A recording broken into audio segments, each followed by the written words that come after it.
What is up, Sideways fam? Welcome back to the channel. I know it's been a little while since I posted. Been pretty busy over here. Finally got all the cars out, and we got a couple other things on the list this week to get some stuff done. But today I'm gonna be doing a cool video for you guys that we haven't done on my channel yet. I'm gonna be walking you guys through how to do timing on a VVTi engine. So this is gonna be applicable for any 2JZ GTE, 2JZ GE, 1JZ VVTi. We have one of our buddies, Is300s here, that's getting a engine setup done by us. I'll go over that in a little bit, but pretty much this whole entire video is going to be about how you do replace seals on your engine, how do you go ahead and set your timing on your VVTi, and how to make sure you get it right the first time. It's super easy doing it the way that I do it. Fuck all the stuff that everybody else says about how you have to do it on all these other little timing marks and degrees and everything. I'm going to simplify this for you guys and make it super simple and easy, because nobody likes to bend valves on their engine, and it's definitely not worth blowing up your investment over something really stupid that needs to be done anyways, because the majority of all the swaps that we do here get seal replacements and new belts and we do all the maintenance before we even put it in the car. So let me go ahead and flip the camera, show you what's going on. It's your guys' favorite car, Is300. Let's go ahead and get into it. So this thing was super nasty, leaking from every single orifice of the entire engine, and what we're doing in this one actually is that's kind of cool. It's got a little street blessings thing on here. This car actually used to be our buddy MK4 Zach's car, and you know, kind of actually reminds me of my old one. And his engine, as you can see, is fucking disgusting. We haven't cleaned this yet, but look at all this. It's leaking out of everything on this thing, flinging oil everywhere. Look at the oil pan. It's just disgusting in every single way. It's automatic, which is even just horrible. And yeah, so we're going to be going ahead and getting rid of the auto. We're going to be doing a manual conversion in this thing and ABS delete, because it's going to be going turbo. We're going to go ahead and clean everything. I'm going to go ahead and bung the pan for turbo, and we're going to get it back in the car. So we're going to be doing new engine mounts and also doing a catless exhaust system, like with the header he has. So going to be kind of a cool little conversion, and then basically he'll be ready for NAT and just come in for his turbo kit install, his standalone setup, and then for tuning. So this is going to save him, you know, let's just say about $2 grand, $2,500 in labor to do it now, and the car can be driven right now manual for the next 6 months or 8 months, whenever he gets the rest of the money to get it done. So let's go ahead. Caden already went ahead and yesterday got all this stuff handled over here, and got this out because I was not available and not able to be here for some family stuff. But today I'm going to go ahead and I'm going to tear this thing down. We'll get it on a stand, and we're going to do rear main seal, front main seal, cam seals, timing belt, all the goodies all the way down the list, and let's get it done. Oh, look at this sludge, dude. Look at this. Look at it. Doesn't even do anything. Look at it.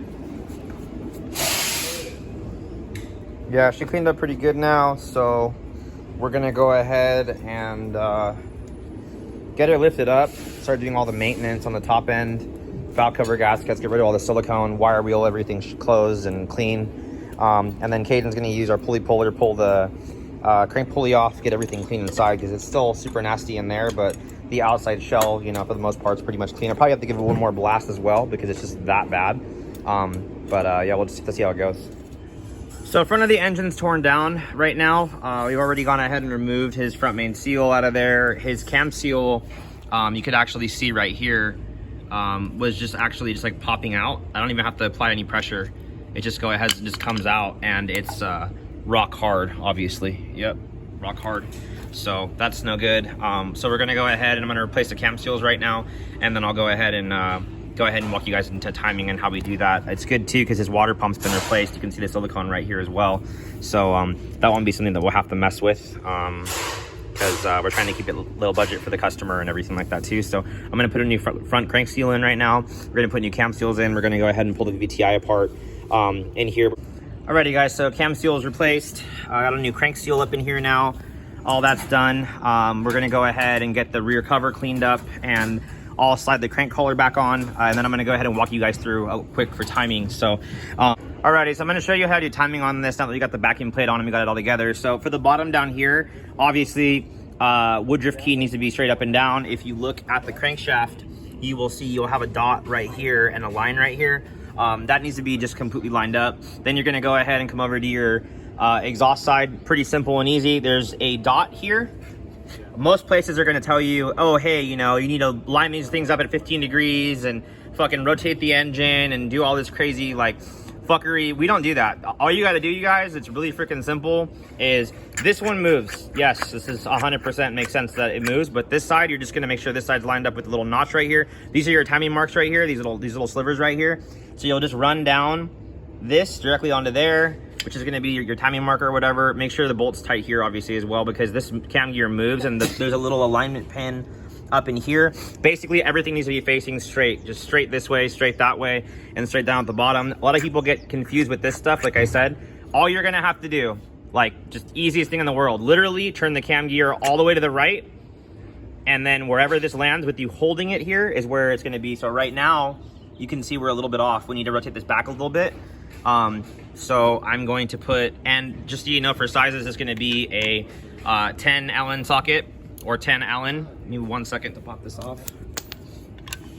So we're going to go ahead and back this off a little bit to right there. We should be lined up now. And obviously make sure when you go back all the way to the front, you're lined up straight. So straight down, you're already good and we're dead on. In the case of this one, we're gonna go ahead and loosen the tensioner up. This has already been replaced. So all I do when I do it is I'll go ahead and loosen these two bolts and just run them all the way down to pretty much their bottom threads. And then we're gonna go ahead and put the belt on. So give me 2 seconds. So belt doesn't really matter which way we're gonna go ahead and put it on. So we're gonna go ahead and throw this around here. Go ahead and go on the bottom. Make sure you pull with the tension down here that this is tight, okay? So this side's gonna be your tight side. Make sure you have this all the way down. So we are in the groove over here. This hasn't moved any. Then you're gonna hold it, run your handle on the outside. I like to have this out after you're in. You'll notice down here that it's still in, and up here it hasn't moved. Push this into the cam gear, going around, slide yourself in so that you don't kind of lose yourself on it. And then what you're gonna do is you're gonna pull yourself tight around here. There is a little like guide right here that if you hit it, you're not gonna be able to kind of get through, so you gotta make sure you slide it in. And then down here at the bottom, all I do is I slide it in around the idler, and then as you go ahead and tighten this down, it's gonna pull tension on this side, which should make it to where we're still gonna be good. So let's go ahead and I'm gonna blast these up real fast. And then obviously while I'm doing this, I'm gonna wanna be really careful because I don't wanna strip anything out. So just kind of go little by little, both sides.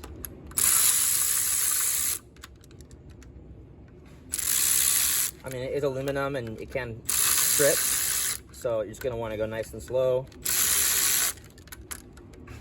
There is another way to do this that I can walk you guys through later on a different video or whatever, but basically what you can do is you can actually compress the hydraulic tensioner in here and then stick a pin through here. We usually keep them from whenever we're doing new ones. You can lock it in place. That way, basically, you just pull the pin and it's already preloaded and ready to go. But I mean, it's kind of sketchy because there's a lot of pressure on it. So what we're gonna do right now to make sure everything is good is we're gonna get the crank pulley bolt. So you're gonna need to screw this one in because obviously we don't wanna have any problems with timing.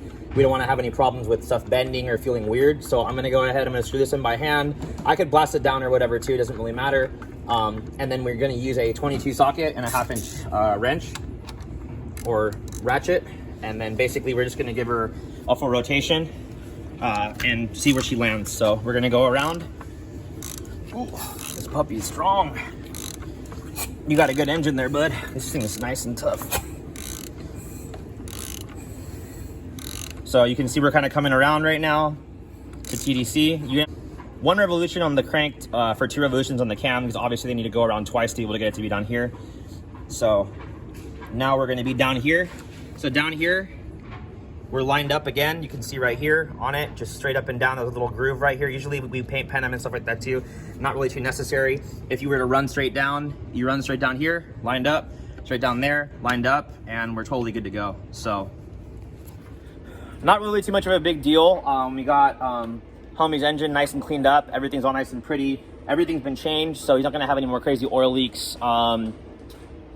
Really, really simple and easy. People make this into a super huge deal, and they'll go ahead and charge you like a lot of money. I mean, yes, it is a pain in the butt to do in the car. Yes, it is a lot of work, and it is not really a simple task if you don't have the tools that you need or the knowledge that you need. But I've made this really, really simple for you guys so that you guys are able to kind of just do all this stuff yourself if you feel comfortable. If you want to take it to somebody who's a professional who you can trust or whatever, it can go really bad. If you put the timing on wrong on this engine, since it is high compression, you will blow your engine up, you will bend your valves, you will destroy your head. It'll be just all around shit show.